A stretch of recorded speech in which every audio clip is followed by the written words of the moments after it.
Zara Bennett stood in the arched doorway of the Sapphire Coast Hotel, and the world tilted on its axis. Her emerald silk dress, the one that had cost 3 weeks of her mother's medication money, caught the light from 1,000 crystal chandeliers. The fabric clung to curves she usually hid beneath oversized cleaning uniforms, and her natural hair, twisted into an elegant updo by her cousin's trembling hands, framed a face that suddenly looked like it belonged in magazines, not mop closets. Every conversation in the ballroom died mid-sentence. Champagne glasses froze halfway to lips. A woman's laugh cut off so abruptly it sounded like a gasp. Even the violinist missed a note, his bow screeching against the strings as his eyes found her. 200 of Miami's most dangerous elite turned to stare at the black woman in the doorway, who absolutely, undeniably, did not belong. Zara's heart hammered against her ribs so hard she thought they might crack. The silence pressed against her skin like humid Miami heat, suffocating and inescapable. She recognized this feeling, the weight of being seen and dismissed simultaneously, of being spectacle and ghost all at once. But it was the man at the center table whose reaction made her knees threaten to buckle.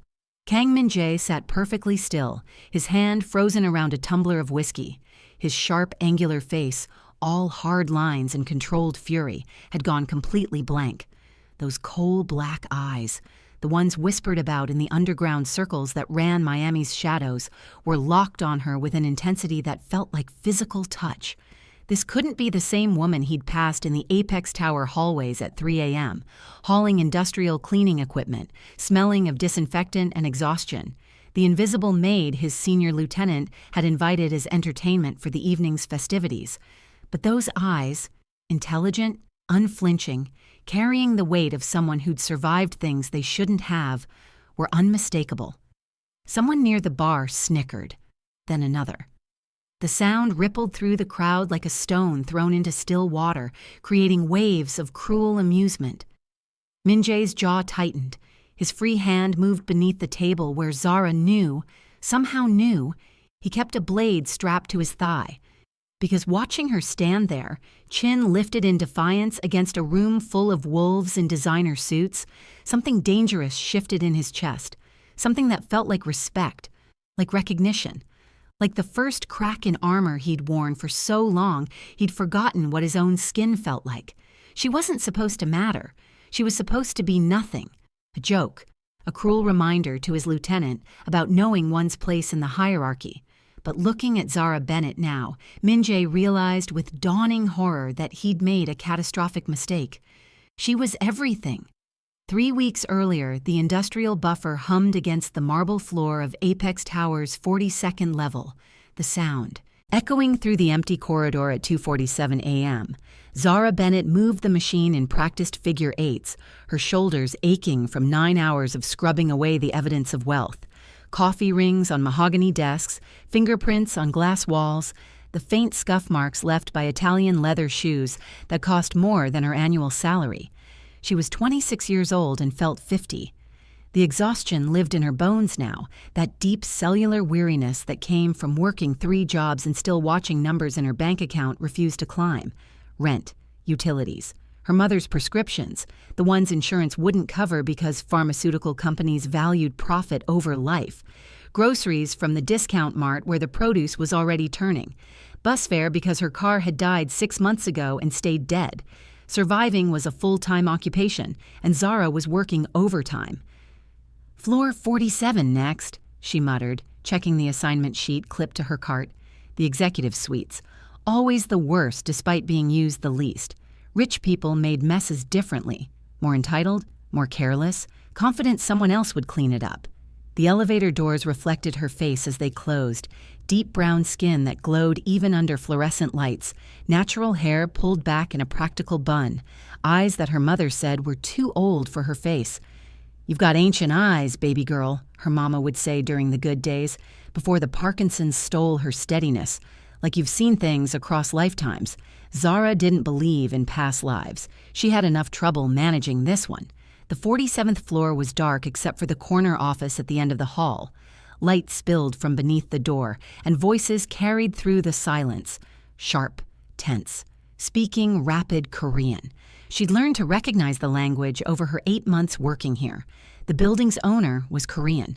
That's all anyone would say, and they said it in whispers, warnings. Keep your head down. Stay invisible. Never ask questions. He's not someone you want noticing you. Zara started with the cubicles, moving silently. Invisibility was an art form she'd perfected.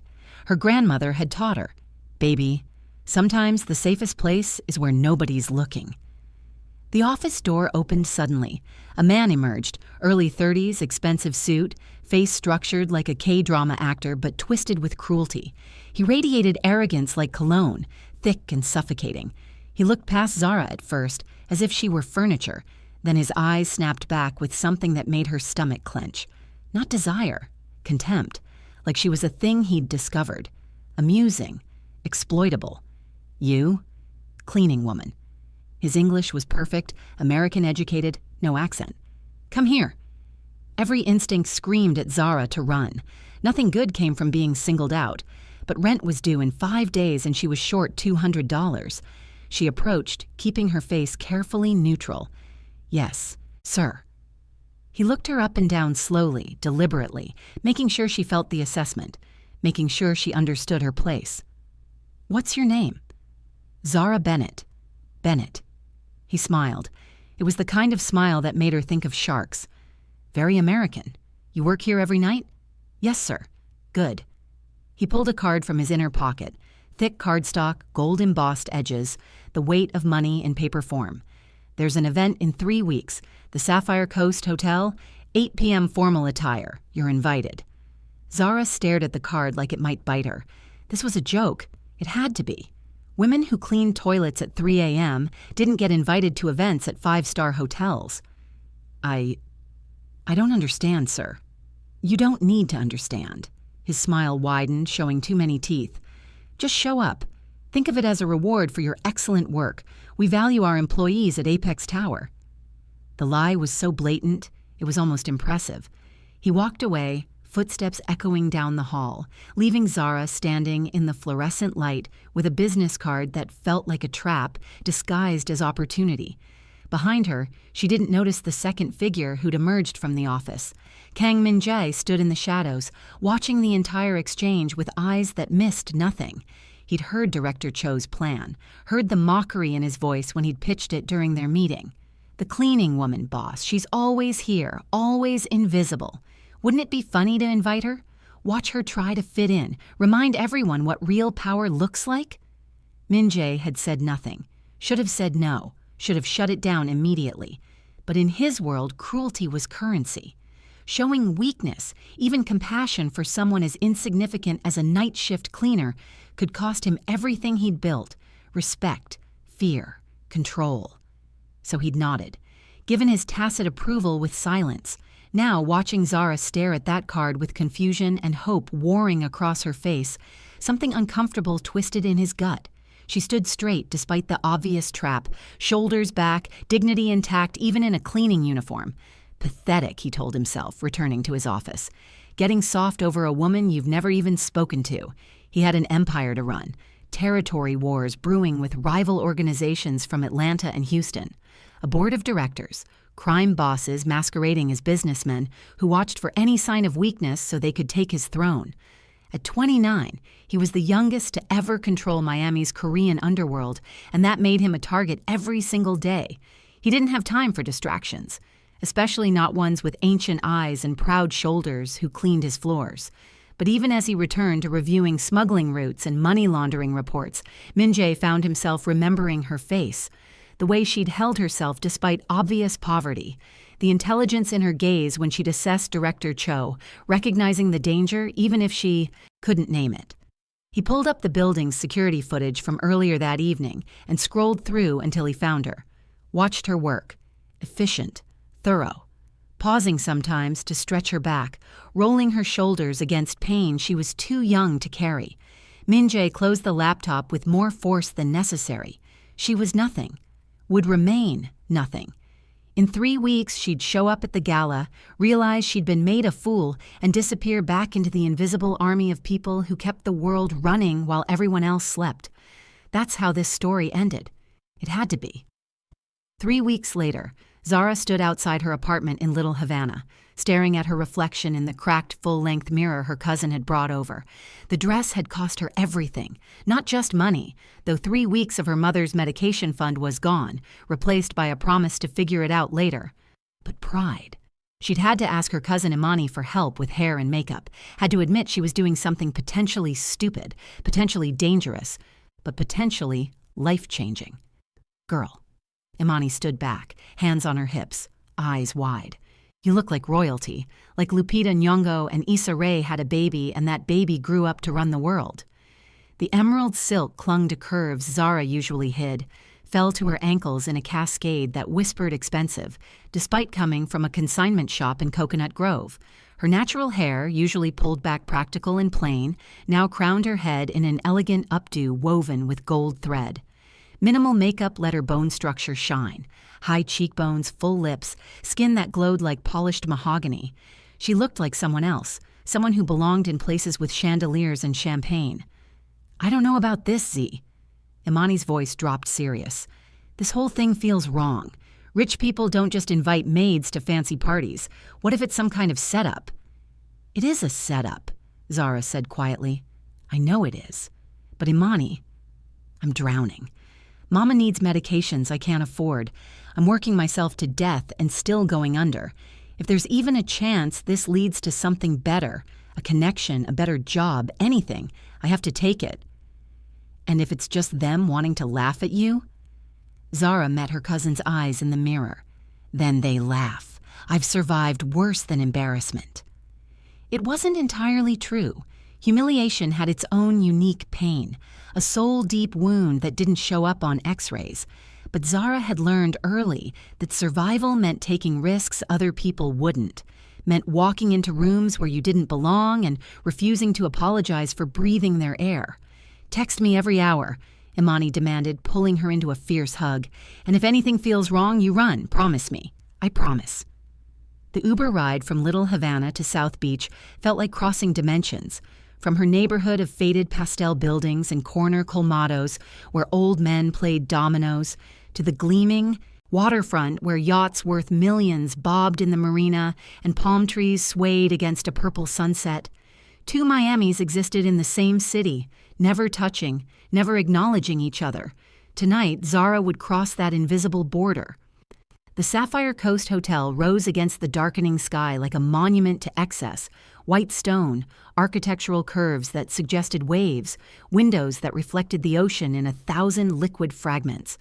Valets in crisp uniforms moved between luxury cars, Maseratis, Bentleys, a midnight blue Rolls-Royce that probably cost more than her entire apartment building. Zara's hands trembled as she approached the entrance. A doorman in white gloves opened the massive glass doors without question, without judgment, as if she belonged. The lobby was a cathedral to wealth, marble floors polished to mirrors, chandeliers that looked like frozen waterfalls, the scent of expensive perfume and even more expensive flowers. May I see your invitation? A woman materialized beside her, elegant in a black suit, hair pulled back severe and perfect. Zara handed over the gold-embossed card with fingers that wanted to shake, but didn't. The woman's eyebrows rose. Surprise or judgment impossible to tell. The gala is through those doors. She gestured toward double doors that looked like they belonged in a palace. Enjoy your evening, Miss Bennett. She knew her name. Someone had told her to expect Zara. This was really happening. Zara took a breath that tasted like orchids and fear, straightened her shoulders, and walked toward those doors. Her heels clicked against marble, a sound that announced her presence, that said, I'm here, I exist, I matter. The doors swung open, and the world went silent. Every eye in the ballroom turned. Conversation stopped mid-word, as if someone had pressed pause on reality. 200 people, mob bosses and corrupt politicians, underground elite and society's hidden royalty, all staring at the woman who just walked into their carefully guarded world. The silence wasn't respectful. It was shocked, hostile, assessing. Zara felt it like pressure against her skin, like walking underwater, every movement suddenly heavy and observed. Her throat wanted to close. Her feet wanted to run. Every survival instinct screamed that she'd made a terrible mistake, but Zara Bennett hadn't survived 26 years of poverty and loss by breaking when people expected her to shatter. She lifted her chin, rolled her shoulders back, and walked forward into the ballroom like she owned it, each step deliberate and proud, her emerald dress catching light like armor. She saw him then, the man at the center table, Kang Min-jae. She didn't know his name yet, but she knew his type. Power incarnate, the kind of man who never questioned whether he belonged because his presence created belonging. Sharp-featured, intense, wearing a black suit that probably cost what she made in 6 months. And he was staring at her like she'd reached into his chest and stopped his heart. Well, well, well! Director Cho appeared at her elbow, that shark smile wider than ever, voice carrying through the ballroom. You actually came. I honestly didn't think you'd have the nerve. Zara turned to face him, keeping her voice level. You invited me. Why wouldn't I come? Look around, sweetheart. He gestured at the room with theatrical flair. What do you see? People, Zara said simply. Wrong. His smile turned cruel. You see power, real power, the kind that decides who lives and dies in this city, and you... He looked her up and down slowly, making sure everyone saw, making sure they understood the joke. You clean our toilets. Laughter erupted nearby, sharp, mean. The sound of people who enjoyed watching others suffer because it confirmed their own superiority. Heat crawled up Zara's neck, burning in her cheeks, but she held Director Cho's gaze, refused to look away, refused to give him the satisfaction of seeing her break. I think, she said quietly, clearly, making sure her voice carried, that expensive suits don't make good men, just well-dressed bad ones. The laughter stopped. Director Cho's face darkened, rage replacing amusement. You need to learn your Director Cho. A voice cut through the tension like a blade sliding from its sheath, deep, controlled, carrying absolute authority. You're needed in the East Wing, now. Cho went rigid, his face drained of color. Sir, I was just... Now. Cho bowed slightly, a gesture of submission that looked painful, and disappeared into the crowd like smoke. Zara turned toward the voice and found herself looking up at the man from the center table.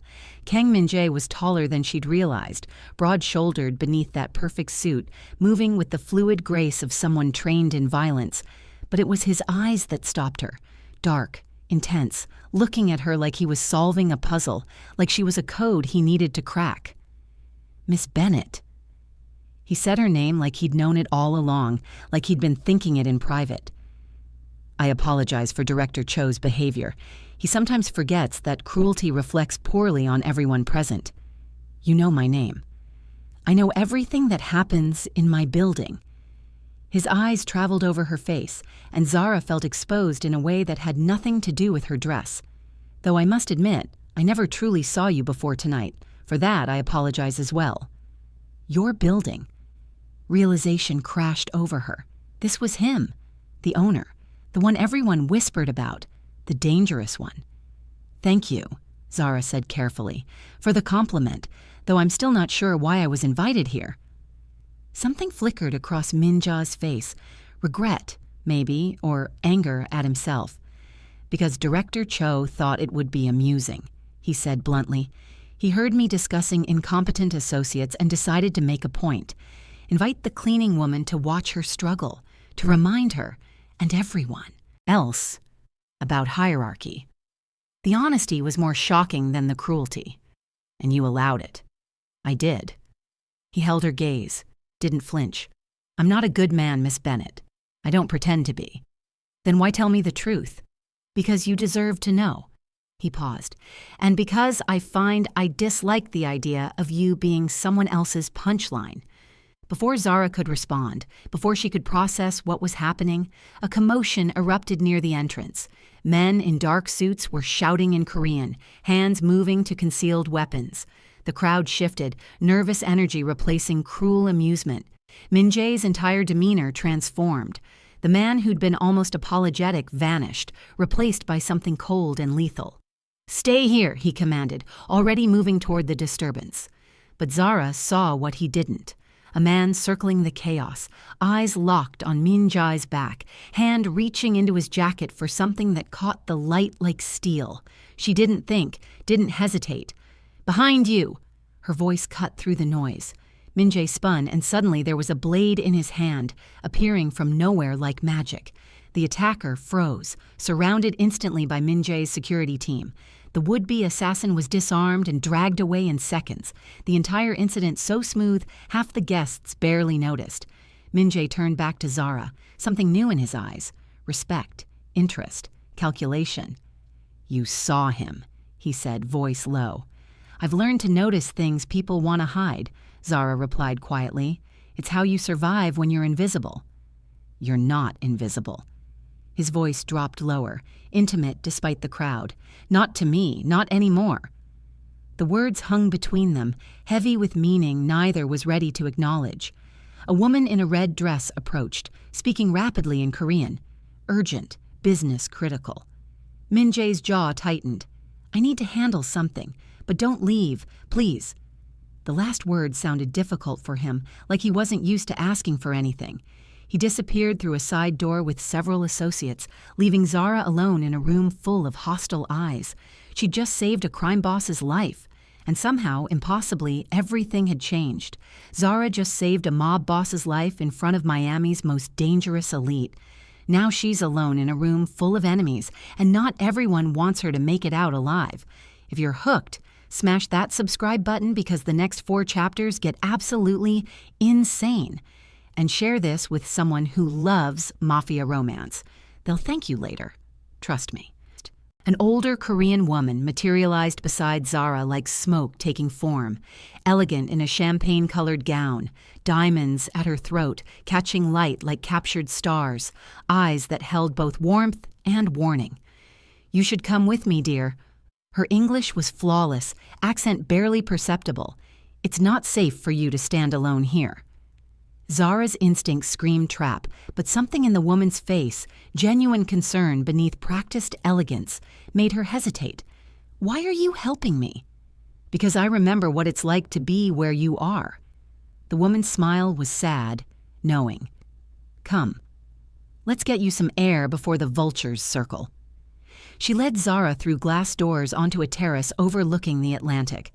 The Miami night was warm, humid, the sound of waves against the shore a stark contrast to the tension inside.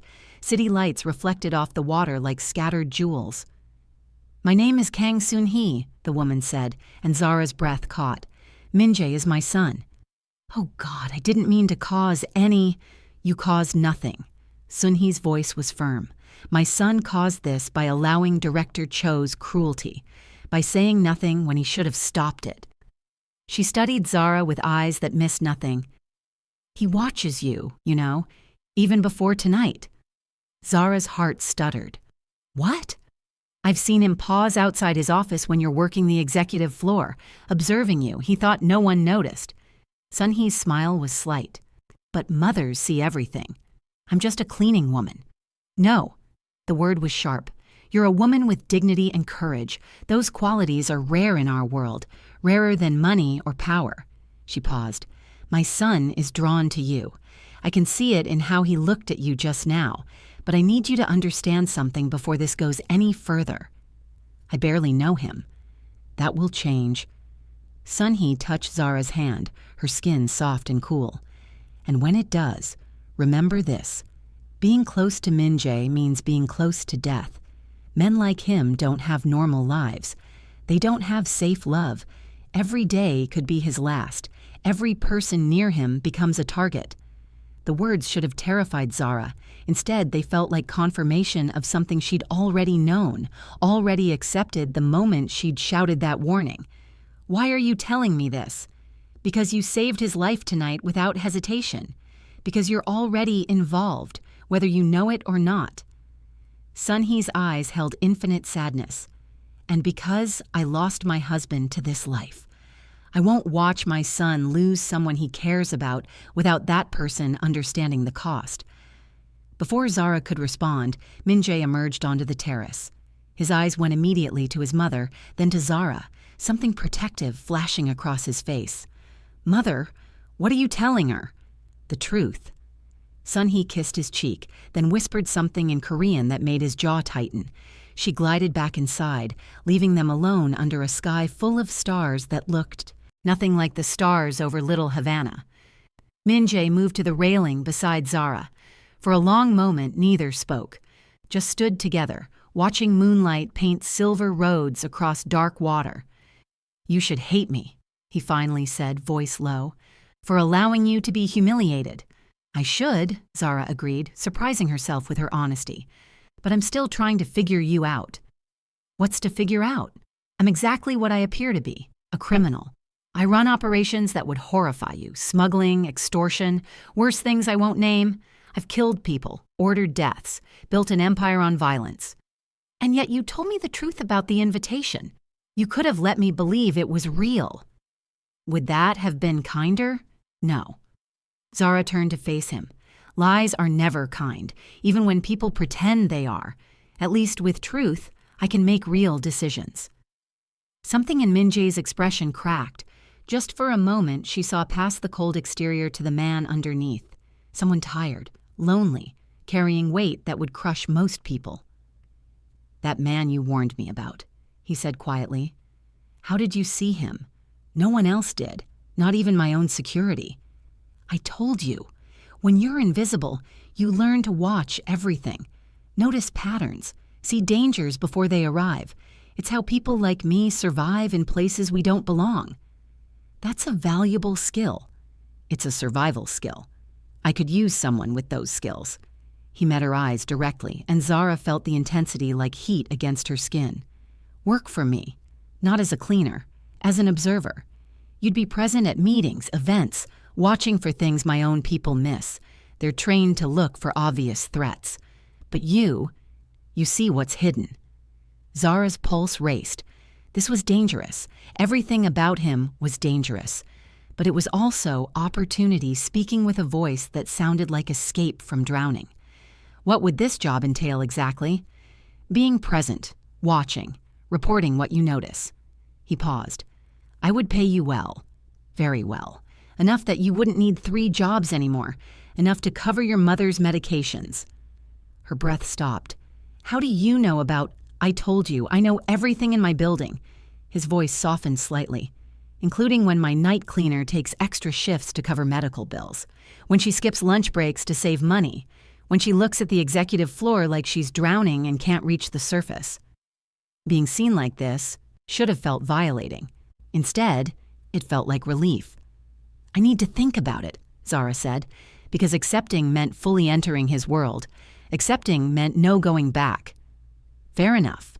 He pulled out a card, his personal card this time, heavy black cardstock with gold embossing, a phone number, nothing else. "Call me when you decide." Their fingers brushed as she took it. The touch was electric, sending heat up her arm like lightning through copper wire. From the way Min-jae's eyes darkened, pupils dilating slightly, he felt it too. "I should go," Zara whispered.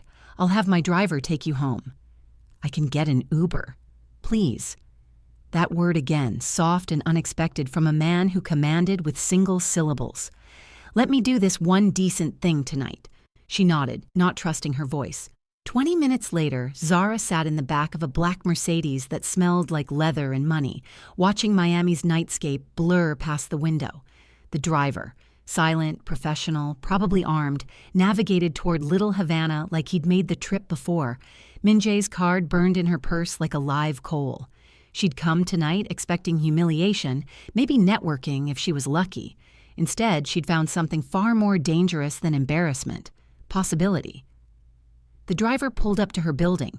Paint peeling, chain-link fence, the bodega on the corner with its flickering neon sign advertising Cerveza Fria. The contrast was almost comical, from the Sapphire Coast Hotel to here, from champagne and chandeliers to cracked concrete and poverty. "Miss Bennett!" The driver's voice startled her. He was looking at her in the rear-view mirror, eyes unreadable. "Mr. Kang wanted me to give you this." He handed back an envelope, thick, expensive paper. Zara opened it. Inside was cash, 20 crisp $100 bills, and a note in sharp, precise handwriting. "For your mother's medications. Not payment, not obligation. Just decency I should have shown months ago. MJ, $2,000. Zara's vision blurred with tears. She refused to let fall. She made it inside her apartment, locked the door, and finally let herself break.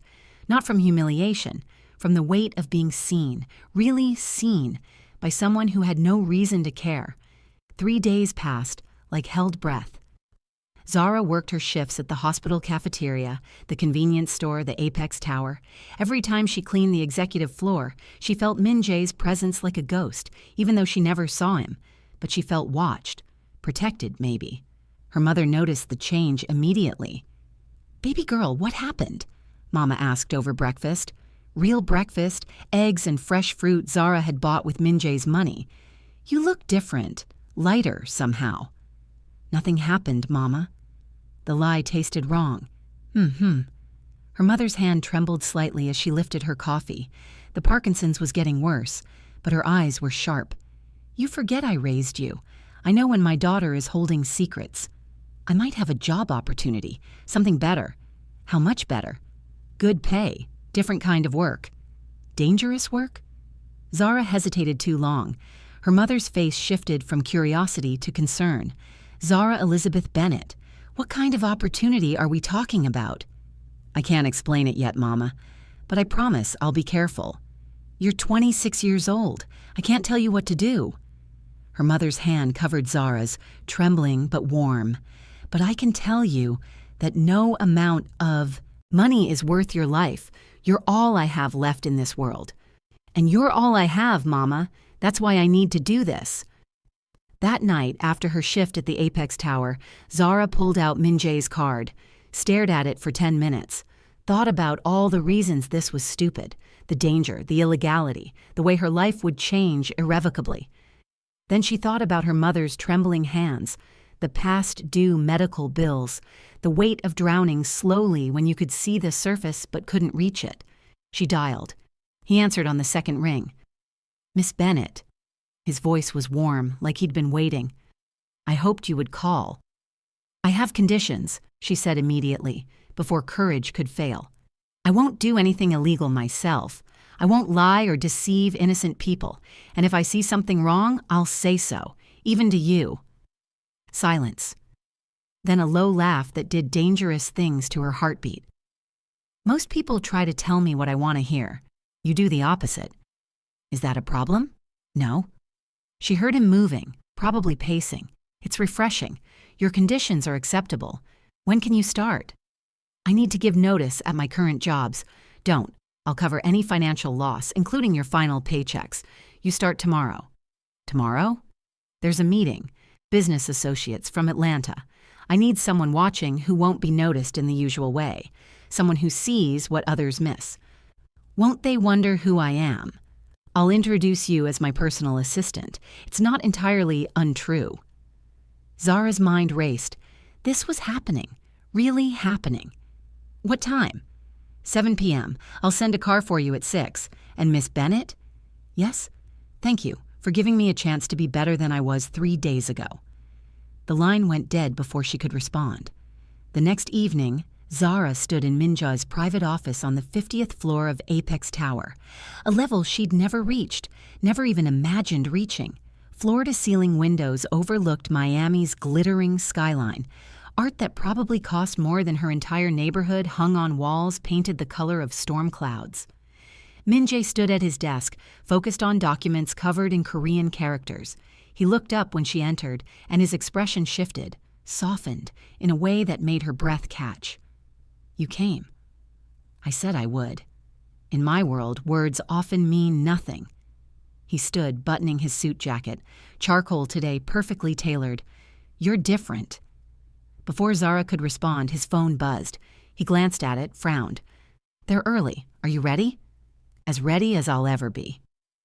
The conference room was designed to intimidate. Dark wood, leather chairs, a table that could seat 20 but currently held 6 men, all speaking in low voices that stopped the moment Min Jae entered. Zara followed him, keeping her expression neutral, professional. "Gentlemen," Min Jae said smoothly, his English flawless, "this is Miss Bennett, my personal assistant. She'll be observing. Today." The men's eyes traveled over her with varying degrees of interest and dismissal. Zara recognized the look. They saw a pretty face placed there for decoration. Maybe Min-jae's mistress. Nothing important. Perfect. She took a seat in the corner with a tablet, pretending to take notes while actually watching everything. Body language, micro-expressions, who looked at whom when certain topics arose, who flinched, who lied. The meeting was ostensibly about territorial agreements, Atlanta's operations expanding, needing Miami's cooperation for shipping routes. But underneath the business talk, Zara heard something else: tension, disagreement. And one man, heavy-set, cold eyes, expensive watch, who kept watching Min-jae with barely concealed contempt. "The port access," the man said, his accent thick. "My organization requires priority on Tuesdays and Thursdays. Your people can use the other days." "That's not how this works, Director Nam." Min-jae's voice was pleasant but firm. "We rotate based on volume and payment, not arbitrary schedules." "Perhaps you don't understand how things work in the larger organization." Nam leaned forward. "You're young, still proving yourself. It would be wise to show respect to those with more experience." The temperature in the room dropped. "I show respect to those who earn it," Min-jae said quietly. "Not those who demand it because they're afraid of becoming irrelevant." Two other men shifted uncomfortably. This was escalating fast. "Careful, boy." Nam's voice turned to gravel. "You're not as protected as you think. Neither are you." The words hung in the air like drawn blades. Zara watched the other men. 3 seemed aligned with Nam. They avoided eye contact with Min-jae, nodded slightly when Nam spoke. 2 looked nervous, uncertain where to place loyalty. Then she noticed something that made her blood run cold. Nam's assistant, younger, Korean-American by his accent, kept checking his phone. Not casually, deliberately, like he was waiting for a message. His right hand rested on his lap, fingers twitching. His eyes kept darting to the door. Zara had seen this behavior before, in her neighborhood, right before violence erupted. Anticipation, anxiety, countdown to something planned. She caught Min-jae's eye and tilted her head subtly toward the assistant. Min-jae's gaze followed, and she saw the moment understanding clicked into place. "Gentlemen," he said calmly, standing, "let's take a 15-minute break. Clear our heads." "We're not finished," Nam started. "I said we're taking a break." The command in Min-jae's voice left no room for argument. As soon as the men filed out, Min-jae pulled out his phone, speaking rapid Korean. Within seconds, his security team appeared.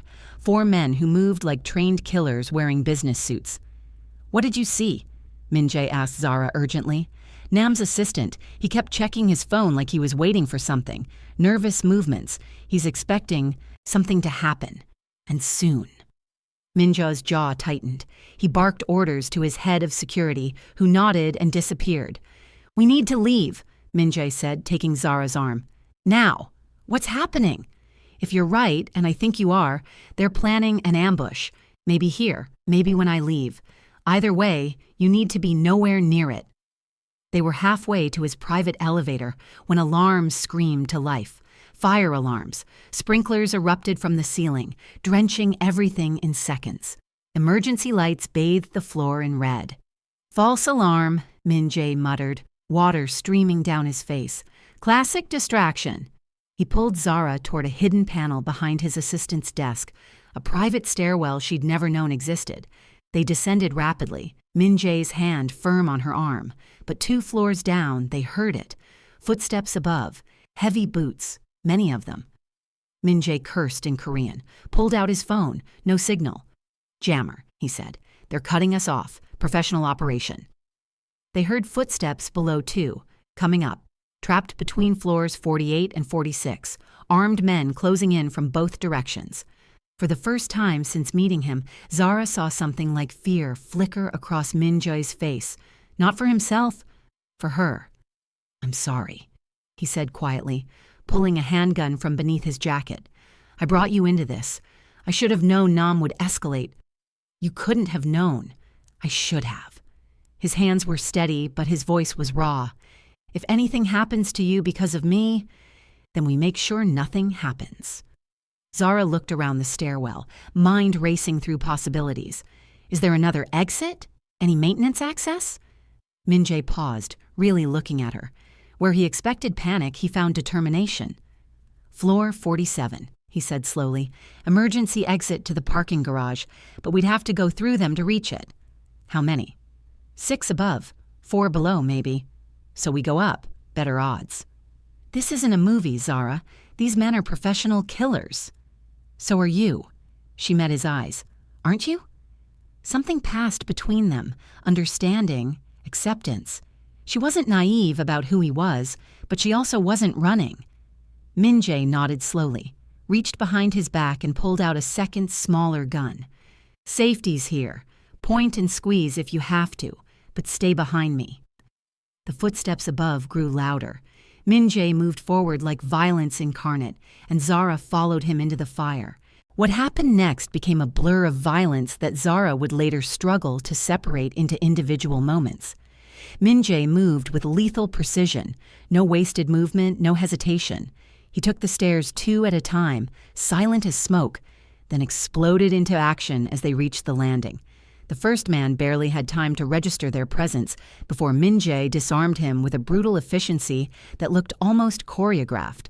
The second reached for his weapon, but Min-jae was faster, the sound of impact echoing in the concrete stairwell. The third man got a shot off.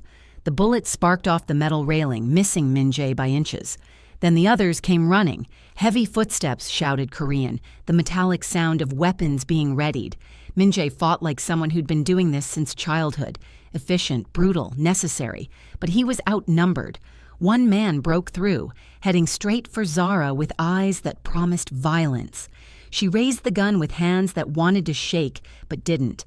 Muscle memory from a lifetime ago kicking in. Her father teaching her to shoot before he died, before everything fell apart. "Don't move," she said, voice steadier than she felt.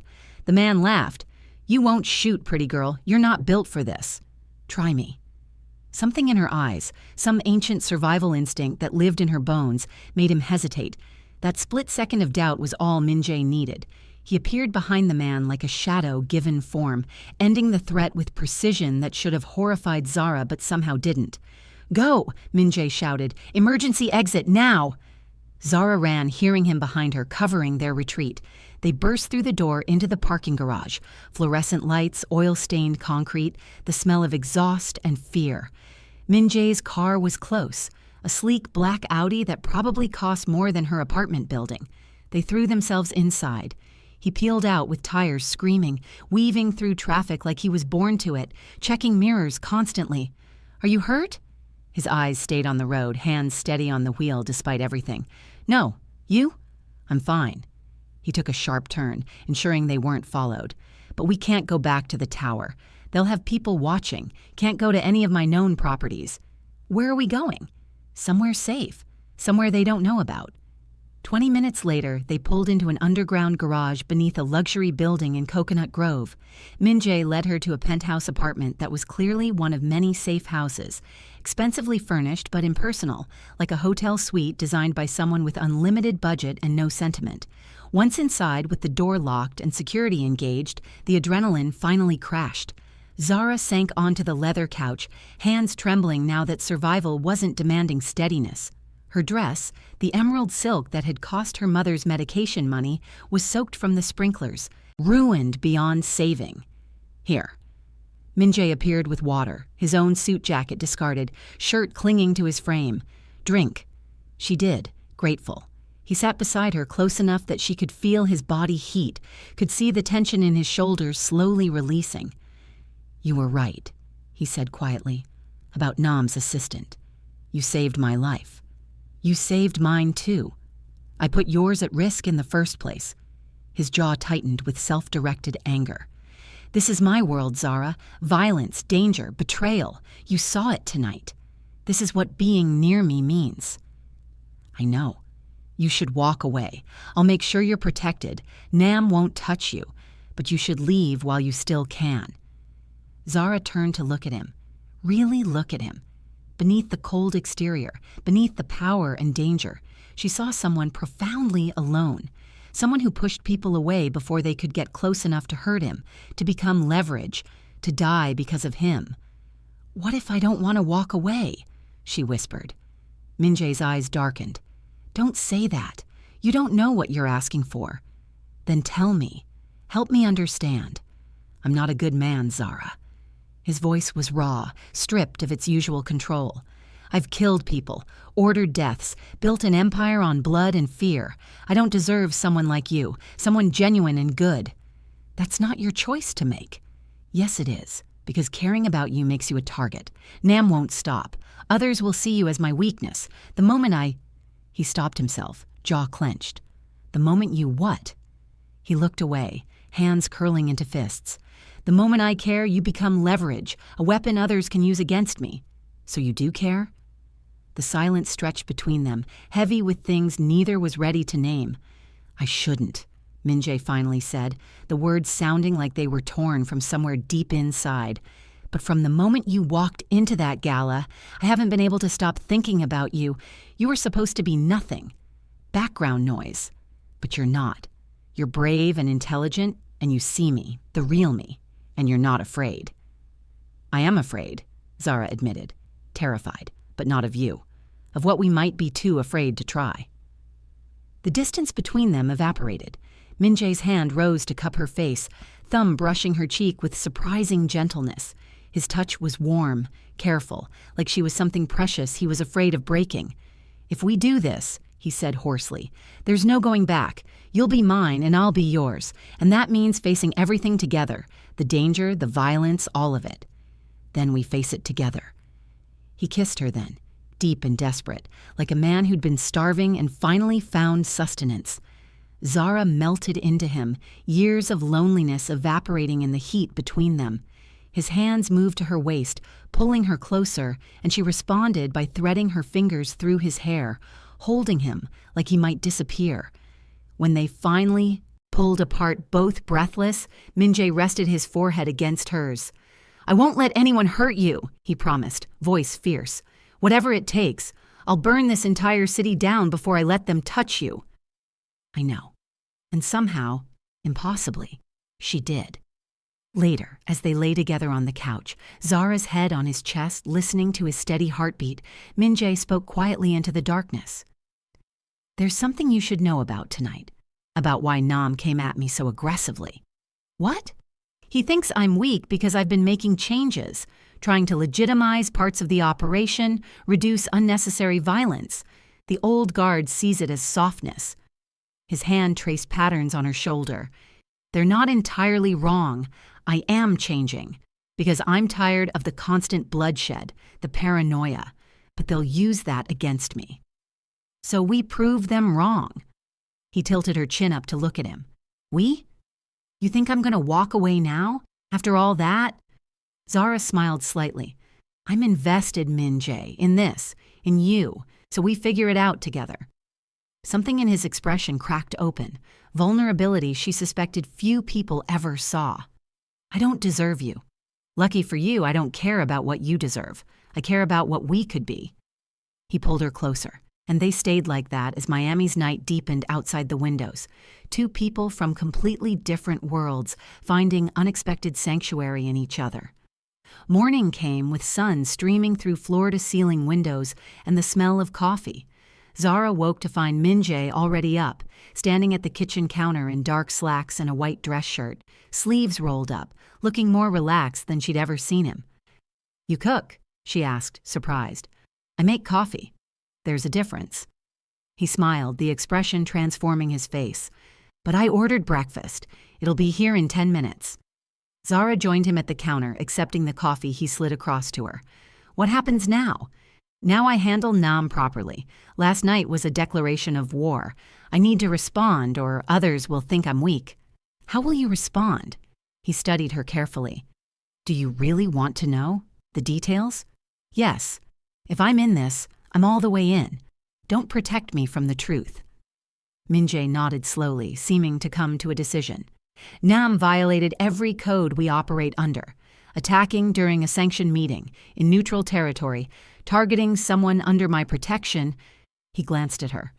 That crosses lines even criminals respect. I'll call a council meeting, present evidence. Let the other organizations decide his fate. And if they side with him? They won't.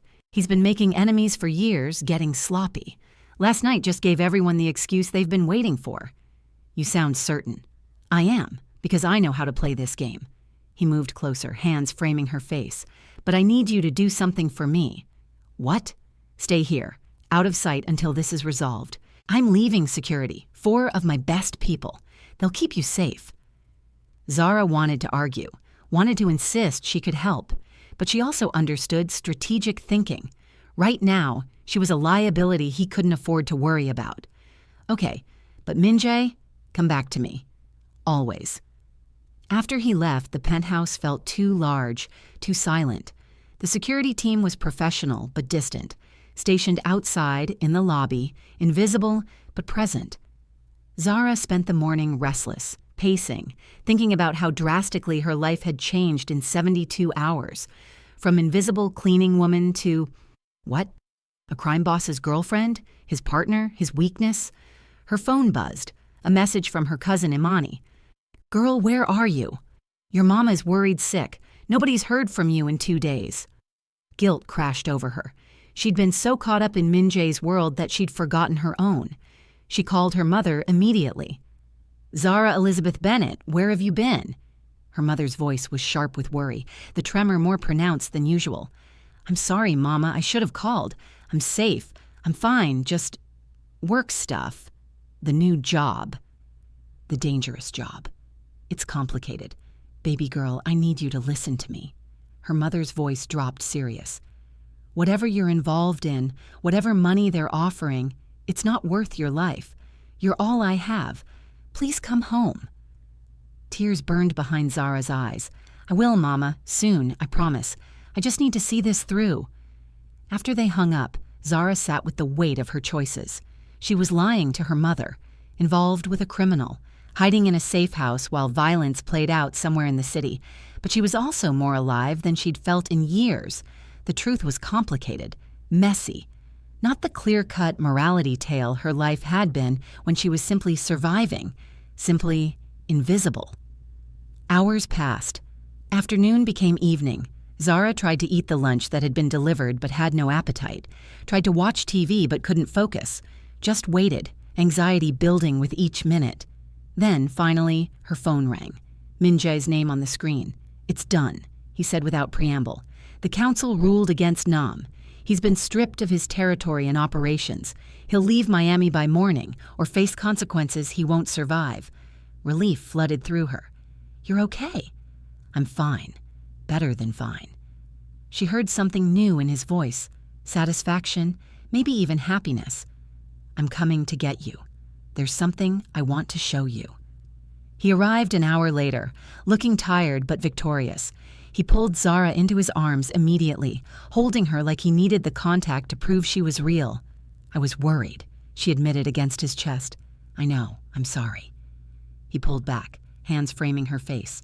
"But it's over now. Nam is finished, and I realized something today." "What?" "That I don't want to keep doing this. The violence, the constant warfare. I want to build something different, something better." His eyes held hers. "With you. Min-jae. I know it sounds crazy. We barely know each other, but these past few days have shown me what my life could be, what it should be. And I want that. I want you, if you'll have me." Zara's heart hammered against her ribs. This was insane, reckless. Everything she'd always been too practical, too afraid to reach for. But standing here, looking at this dangerous man who somehow made her feel safer than she'd ever felt, Zara realized she was tired of practical, tired of afraid. "Yes," she whispered. "Yes, I'll have you." He kissed her then, soft and sweet and full of promise. When they finally pulled apart, Min-jae smiled, that rare, genuine smile that transformed him completely. "Come on," he said, taking her hand. "I want to show you something." He drove them to a neighborhood in Coral Gables, tree-lined streets, beautiful homes, the kind of place Zara had only ever cleaned, never imagined living. He pulled up in front of a Mediterranean-style house, cream walls, terracotta roof, a garden that promised privacy and peace. "What is this?" Zara asked. "Ours, if you want it." He turned to face her, expression vulnerable in a way she'd never seen. "I bought it last week.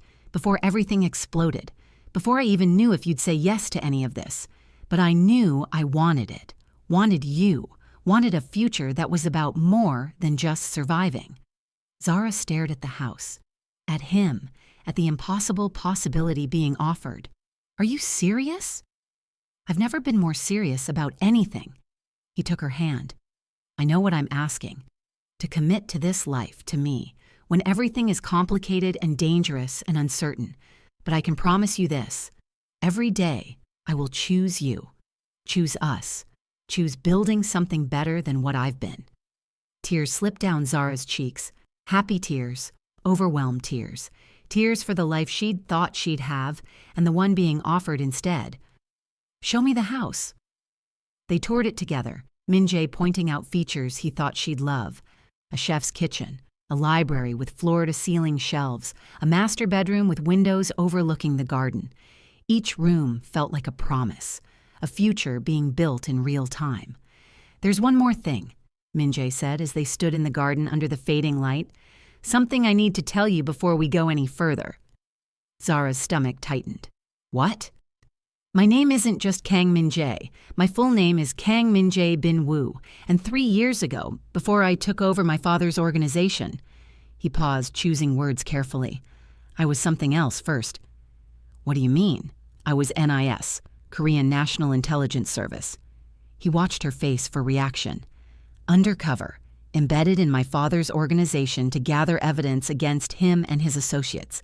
But when my father died suddenly, the operation fell apart. I was too deep, had too much blood on my hands. So I made a choice. I could try to come back, face prosecution for things I'd done undercover, or I could stay, take over, try to change things from the inside. Zara processed this, mind racing. You were a spy. I was. Maybe still am in some ways. I report certain things to certain people. Keep the worst elements in check. It's complicated, Zara. I'm not a hero, but I'm not entirely a villain either. I exist in the gray spaces between. Why are you telling me this? Because you deserve to know who you're choosing. All of me, including the parts I keep hidden from everyone else. His voice was raw. You wanted truth. This is it. Zara looked at him. This complicated, dangerous, unexpectedly honest man who'd somehow crashed into her life and changed everything. Okay, she said simply. Okay? Okay, I can work with gray spaces. I've lived in them my whole life, visible and invisible, surviving between worlds that don't touch. Maybe that's why this works. We both understand complicated. Relief flooded Min-jae's expression.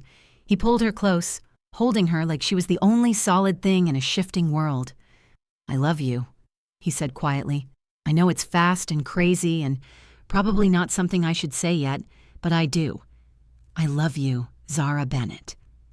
I love you too, she whispered back, and meant it completely.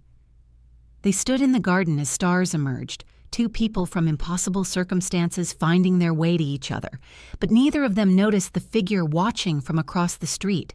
Someone who'd followed them from the penthouse, someone with a phone pressed to their ear, reporting everything. Because in Min-jae's world, threats didn't end with one council meeting. They evolved. Subscribe right now if you need to know who's watching them and what's coming next, because next chapter reveals a betrayal that will change everything. Share this with your friends who love complex romance, because the next chapter is insane. Keep watching. The call came at 3:47 a.m. Zara woke to Min-jae's phone, vibrating against the nightstand, his body instantly alert beside her in the king-sized bed of their new house. They'd spent the evening unpacking, making love, building the fragile architecture of a shared life. Now danger was calling. Min-jae answered in Korean, his voice clipped and cold. Zara watched his expression shift from sleepy to sharp in seconds, jaw tightening, eyes going dark with controlled fury. He ended the call and was already moving, pulling on clothes with military efficiency. What's wrong? Zara asked, adrenaline flooding her system. One of my warehouses. Fire. 3 dead, including... His voice caught. Including Jin Soo, my head of security. The man who'd protected them in the stairwell, who'd driven her home that first night, who'd seemed invincible. Oh God, Min-jae. It wasn't an accident. He strapped a shoulder holster on, checking his weapon with practiced hands. Someone bypassed our security systems. Professional work. And the timing, right after Nam's exile, isn't coincidence. Nam's retaliating? No, he's already gone. His plane left Miami 8 hours ago. Min-jae's eyes met hers, and Zara saw something she'd never seen before. Uncertainty. This is someone else. Someone who knew exactly where to hit me. Someone inside your organization. Yes, the word was bitter. I need to go. Handle this personally. But Zara... He moved to her, hands framing her face. I need you to stay here. Please, don't leave this house until I call you. I'm leaving guards, but don't trust anyone except me. No one. Do you understand? The intensity in his voice scared her more than the news. I understand. He kissed her hard, desperately, then was gone. Zara heard the security system engage, heard car doors, voices speaking rapid Korean, then silence. She tried to go back to sleep. Couldn't. Her mind kept spinning through possibilities, through danger, through the image of Jin Soo's kind face and professional demeanor now gone. At 6 a.m., she gave up and made coffee, stood at the kitchen window watching the sun rise over their garden, trying to process how quickly peace had shattered. Her phone buzzed. A text from an unknown number. You're in danger. Not from enemies. From him. Ask Min-jae about the Busan massacre. Ask him what he did to take power. Then decide if you can live with loving a monster. Zara's blood ran cold. She deleted the message immediately, but the words burned in her mind. This was psychological warfare, someone trying to drive a wedge between her and Min-jae. But the doubt was planted, growing. What did she really know about the man she'd just committed her life to? She knew he was former intelligence, knew he'd killed people, knew his world was violence. But specifics? The actual body count, the actual choices he'd made? She'd accepted him on faith, on feeling, on the way he looked at her like she was oxygen. Was that enough? At 10 a.m., her phone rang. Min-jae. Are you okay? His voice was exhausted. I'm fine. Are you? No. Brutal honesty. Jin-soo had a family, a wife and daughter. I have to tell them he died because of me, because someone inside my organization betrayed us. Min-jae, I'm coming home soon. Few more things to handle. But Zara, I love you. Whatever happens, whatever you hear about me, remember I love you. The line went dead before she could respond. Whatever you hear about me. He knew. Somehow he knew someone would come for her with information, with poison disguised as truth. At noon, the doorbell rang. Zara froze. Min-jae's guards were outside. They would have stopped anyone dangerous, but her instincts screamed caution. She checked the security camera feed. A woman stood at the door, 50s, Korean, elegant in a navy suit, holding a briefcase. Professional, non-threatening. One of the guards stood beside her, nodding to the camera, indicating she was cleared. Zara opened the door, keeping the chain engaged. Yes? Miss Bennett, my name is Park Ji-woo. I'm an attorney representing certain interests within Mr. Kang's organization. Her English was perfect, accent minimal. May I come in? I have information you need to hear. I don't think. It's about the Busan massacre, about what Min-jae did to secure his position. The woman's eyes were kind but firm. You deserve to know the truth before you commit your life to him. 5 minutes, that's all I ask. The text. This was the follow-up, the planned attack. But Zara also heard Min-jae's voice in her head. Whatever you hear about me. He'd known this was coming, which meant it was real, and he was giving her the choice to hear it or not. 5 minutes, Zara said, removing the chain. Park Ji-woo entered with professional courtesy, setting her briefcase on the coffee table. She pulled out a folder, photographs, documents with official-looking seals. 3 years ago, when Min-jae's father died, there was a power vacuum. 5 lieutenants vying for control. The organization was fracturing, heading towards civil war. Park laid out photographs, crime scenes, police reports. Min-jae moved fast, decisive. Within 72 hours, he'd eliminated 4 of the 5 competitors. Zara's stomach churned looking at the images. Violence, blood, bodies. The 5th competitor was a man named Lee Sang-min. He had the most support, the most experience. He also had a family, wife, 2 teenage children. Park's voice remained neutral, factual. Min-jae gave Lee a choice: leave Miami, abandon all claims, or face what the others faced. Lee refused, said he'd been loyal to the organization for 20 years, wouldn't be pushed out by a boy. She laid out another photograph, a house, burned to the foundation. Lee's family was inside, all three. Min-jae's people set the fire while Lee watched from across the street, restrained. Then they gave him the choice again: leave or join them. Zara's vision blurred. He killed children? He ordered it. His hands aren't technically bloody, but the responsibility is entirely his. Park's expression held something like pity. Lee left that night, hasn't been seen since, and Min-jae took absolute control. No one has challenged him since. Fear is excellent motivation. The room felt too small, too hot. Zara couldn't breathe. Why are you telling me this? Because you're a good person caught in a bad situation. Because Min-jae is dangerous, Zara, not just to his enemies, to everyone near him. He will sacrifice anything, anyone to maintain power.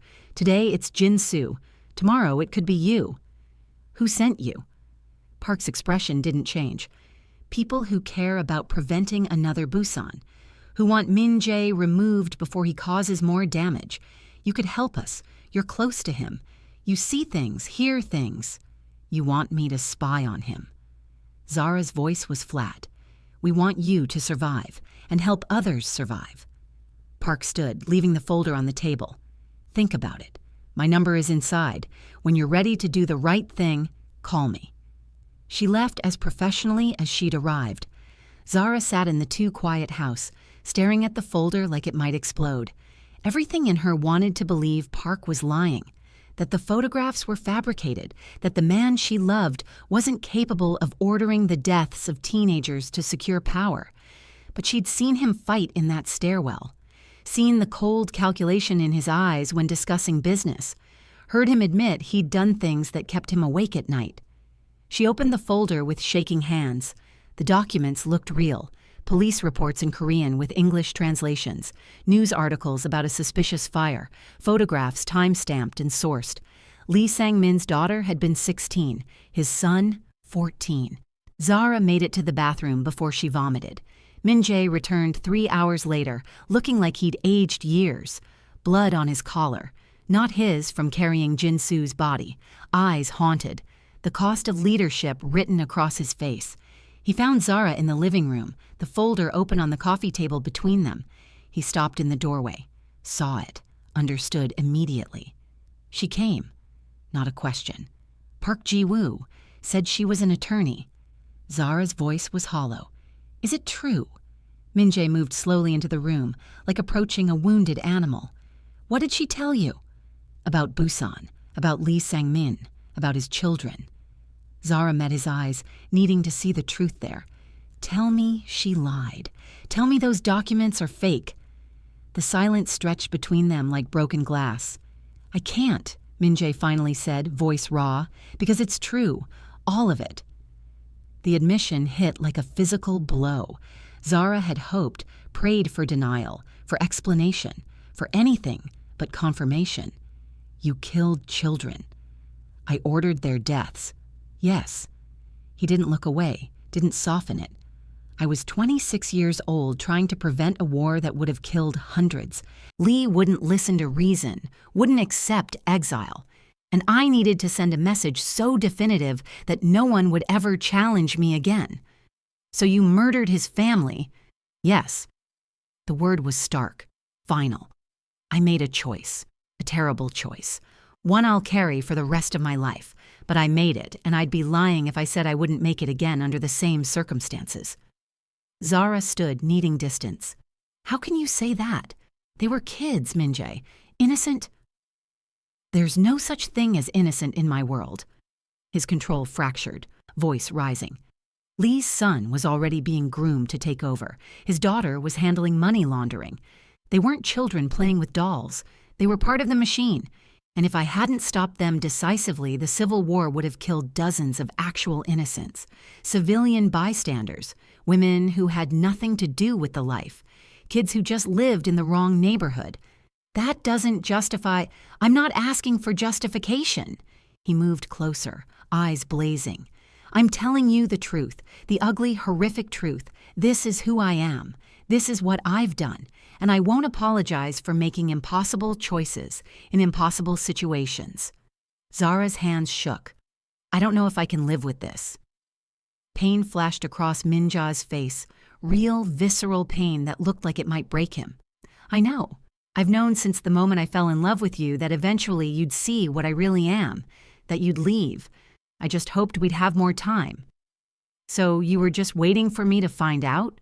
Waiting for this moment? No. I was trying to figure out how to tell you myself, how to explain that I'm a monster who wants desperately to be better because of you. His voice cracked. But Park beat me to it, and now you're looking at me like I'm exactly what I am, someone who doesn't deserve you. Tears streamed down Zara's face. I don't know what to do with this. I know. Minjae moved to the door, keys in hand. I'll leave.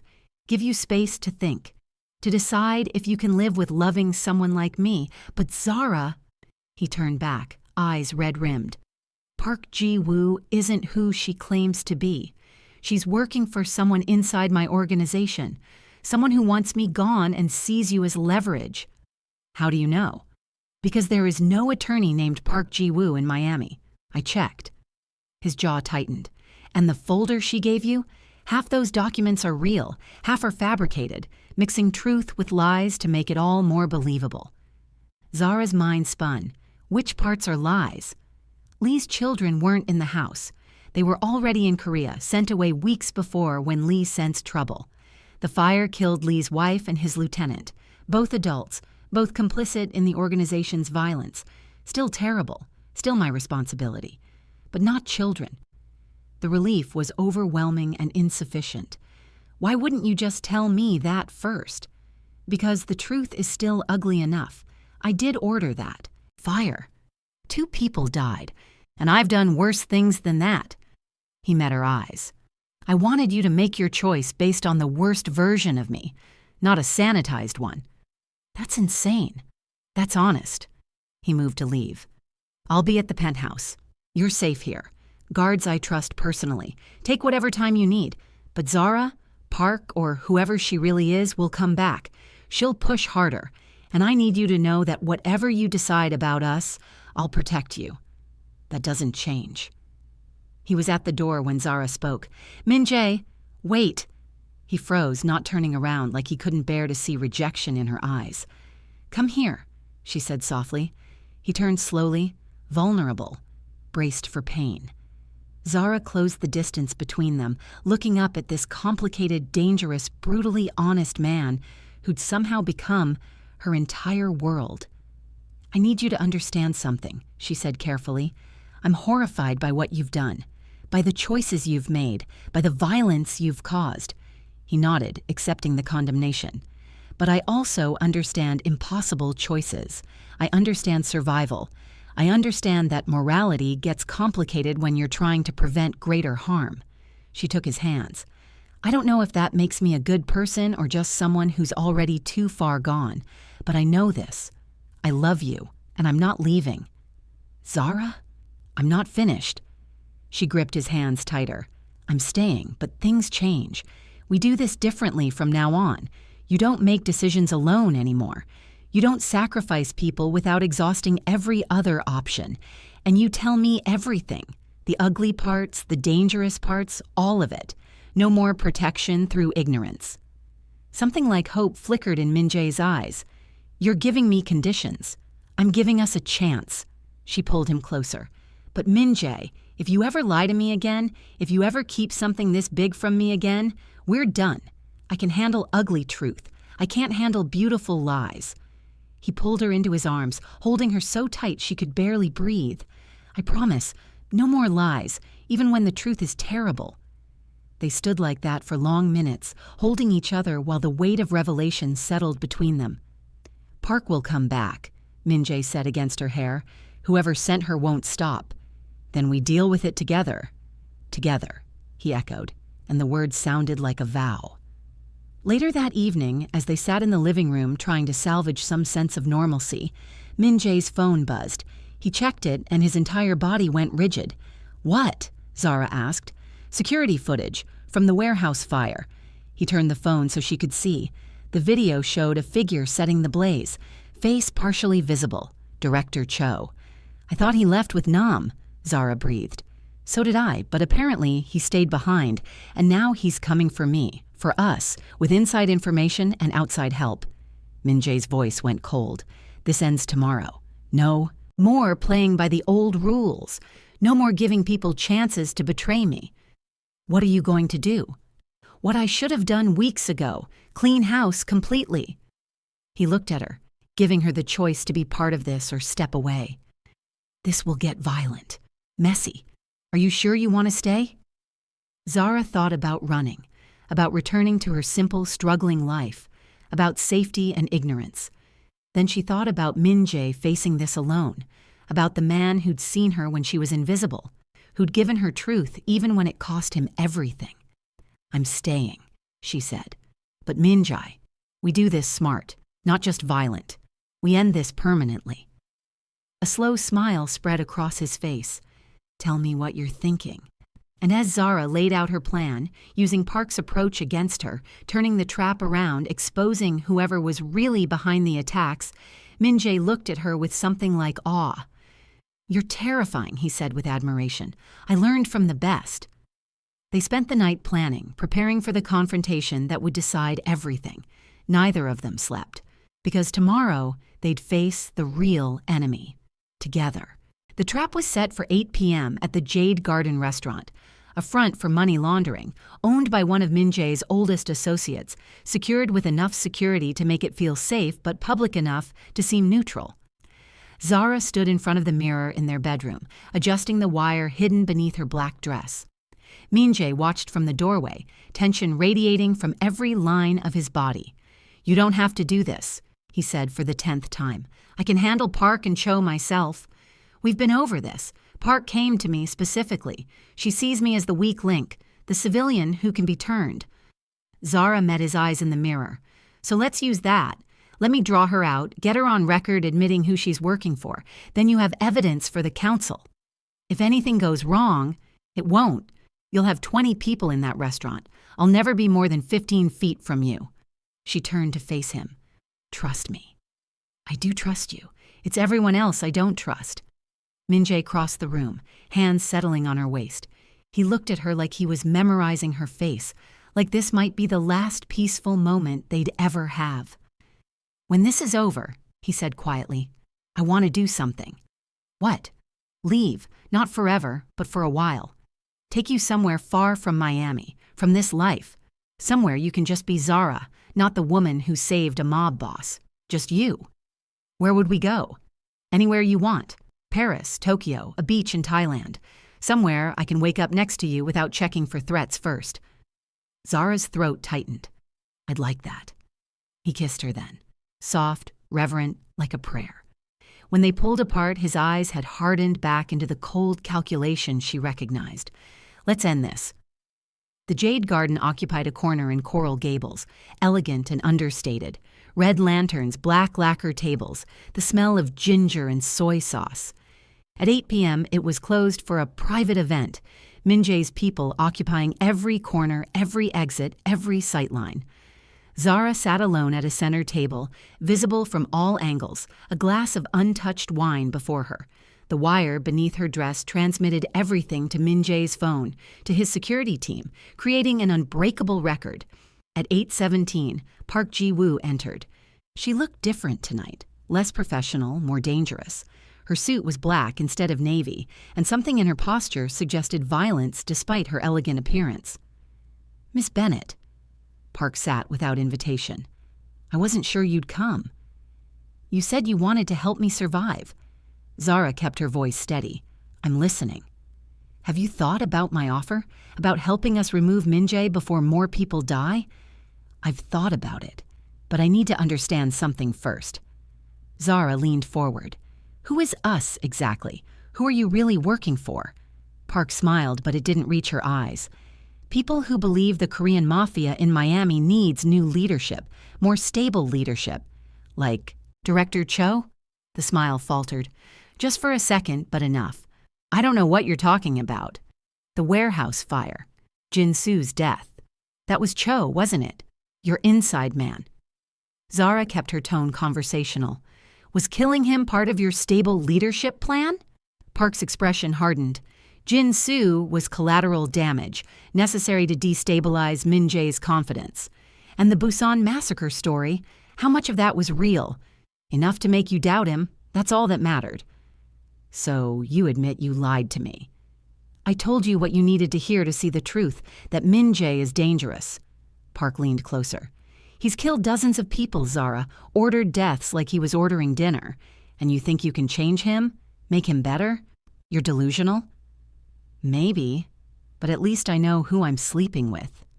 Do you? Park's eyes narrowed. What? Director Cho, your partner in all this. Did you know he's planning to kill you tonight? The words hung in the air like thrown knives. You're lying. Am I? Think about it. Once Min Jae is gone, you're a loose end. You know too much. Cho can't leave witnesses. Zara watched Park's expression shift, doubt creeping in. He's probably here already, waiting for the right moment. That's insane. We have an agreement. You had an agreement with a man who burns people alive. What made you think he'd honor it? The restaurant's lights went out. Emergency lighting kicked in immediately, bathing everything in red. But in that split second of darkness, everything changed. Gunfire erupted from the kitchen, sharp cracks that shattered the careful peace.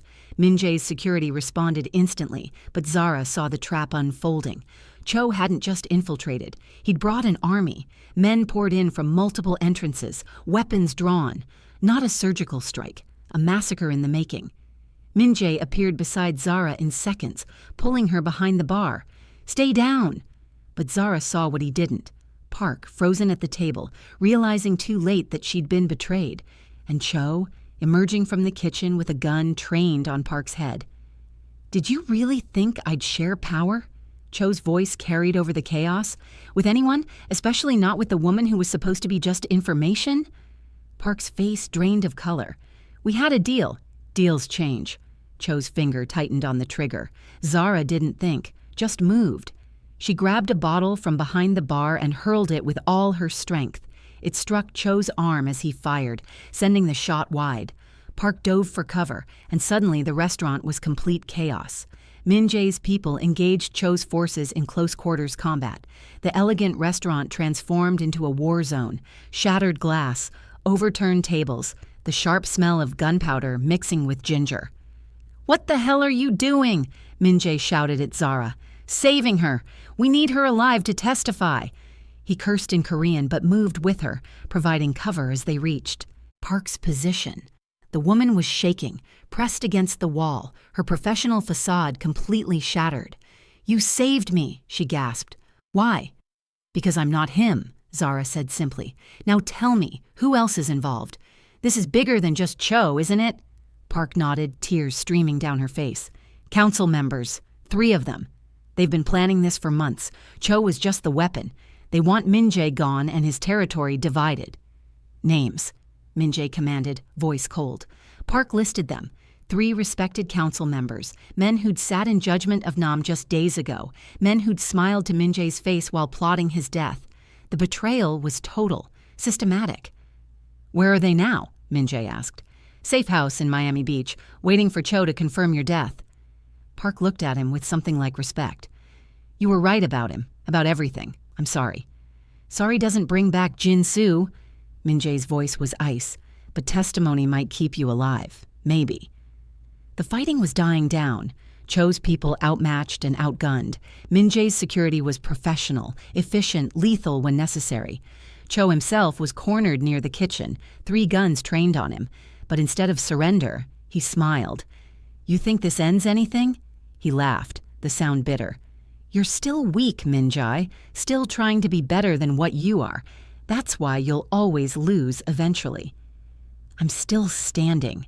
You're not. That's all that matters." "For now, but they'll keep coming. Someone else will see your weakness." His eyes cut to Zara. "And they'll exploit it. She makes you vulnerable." No, Min-jae said quietly. She makes me stronger. Then you're already dead. You just don't know it yet. Min-jae nodded to his head of security, a silent command. The man who'd replaced Jin-soo stepped forward. Wait, Zara said, touching Min-jae's arm. Don't kill him. Everyone froze. Even Cho looked surprised. What? Min-jae turned to her. Don't kill him. Let the council judge him. Do this the right way, with evidence, testimony, rules. She held his gaze. You said you wanted to be better. Prove it. Show them you can win without becoming what they expect. The silence stretched. Zara could see Min-jae warring with himself, the old instincts screaming for immediate violence, for permanent solutions, the new possibility of something different. You're serious, he finally said. Completely. Show them you're not your father, that you can lead without making everyone afraid to breathe. Min-jae studied her face, then looked at Cho, at his security team, at the restaurant full of witnesses who would carry this story back to every corner of Miami's underworld. Take him alive, he commanded, and get me the council members. I want them in front of the full assembly by tomorrow night. His people moved efficiently, securing Cho despite his protests. Park was escorted out separately, now a witness under protection rather than a co-conspirator. As the scene cleared, Min-jae pulled Zara aside into the relative privacy of the restaurant's office. You know what you just did? His voice was intense. You made me look weak, merciful. I made you look strong, Zara corrected. Anyone can kill. It takes real power to show restraint. The old guard won't see it that way. Then the old guard needs to evolve or get out. She moved closer, hands on his chest. Min-jae, you can't keep leading through fear alone.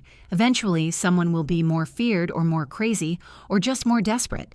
But if you lead through respect, through proving you're smart enough to win without always defaulting to violence, that's sustainable. He stared at her like she'd just rewritten his entire understanding of power.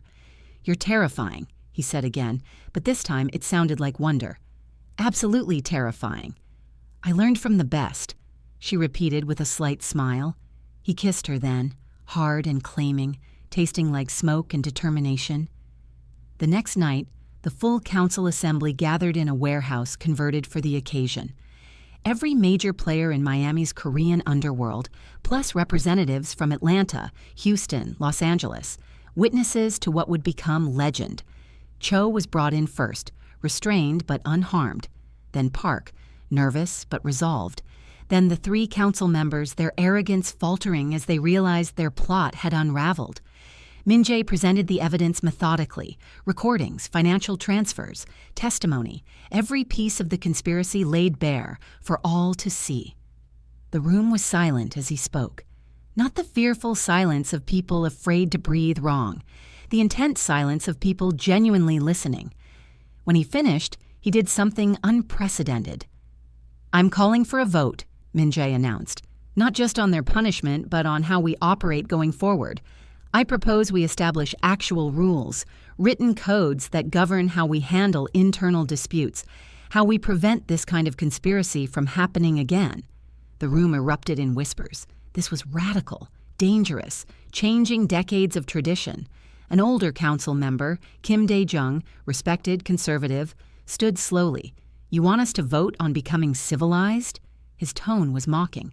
To pretend we're not what we are. I want us to survive, Min-jae replied.